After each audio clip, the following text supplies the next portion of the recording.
बिस्मिल्लाहिर्रहमानिर्रहीम। यजीद रक्कासी रहमतुल्लाह अलैहा का कौल है कि मुझे यह रिवायत मिली है, जब मैयत को कब्र में रखा जाता है तो उसके आमाल जमा हो जाते हैं। फिर अल्लाह ताला उन्हें कुव्वत गोयाई यानी बोलने की ताकत देता है और वह कहते हैं, ए कब्र के तन्हा इंसान, तेरे सब दोस्त और अजीज तुझसे जुदा हो गए हैं। आज हमारे सिवा तेरा और कोई साथी न होगा। हजरत काब रज़ियल्लाहु ताला अन्हु से मरवी है कि जब नेक आदमी को कब्र में रखा जाता है तो उसके आमाले सालिहा, नमाज, रोजा, हज, ज़कात, जिहाद और सदका वगैरह उसके पास जमा हो जाते हैं। जब अजाब के फरिश्ते उसके पैरों की तरफ से आते हैं तो नमाज कहती है, इससे दूर रहो, तुम्हारा यहाँ कोई काम नहीं। यह इन पैरों पर खड़ा होकर अल्लाह ताला की लंबी लंबी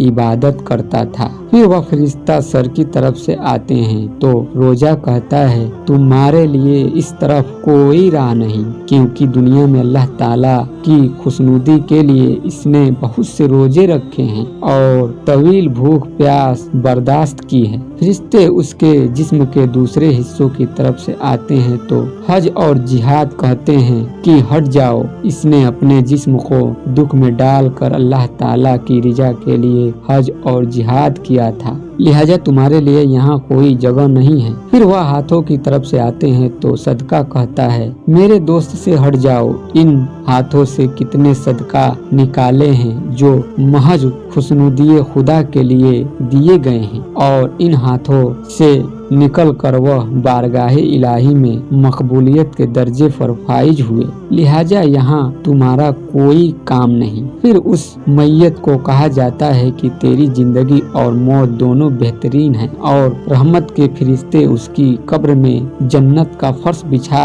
देते हैं, उसके लिए जन्नती लिबास लाते हैं, हद्दे निगाह तक उसकी कब्र को फराग कर दिया जाता है और जन्नत की एक किंदील उसकी कब्र में रोशन कर दी जाती है, जिससे वह क़यामत के दिन तक रोशनी हासिल करता रहेगा। हजरत उबैद बिन उमैर ने एक जनाजे के जुलूस में कहा, मुझे यह रिवायत पहुंची है कि हुजूर सल्लल्लाहु अलैहि वसल्लम ने फरमाया, मैयत को कब्र में बिठाया जाता है, दरआ हाय यह कि वह चलने वालों के कदमों की आहट को सुना करता है तो उसके साथ कब्र गुफ्तगू यानी बात करती है और कहती है कि ए इंसान, तुझ पर अफसोस है, क्या तुझे मुझसे, मेरी तंगी से, बदबू से, हैबत और कीड़ों से नहीं डराया गया था? अब तू मेरे लिए क्या तैयारी करके लाया है?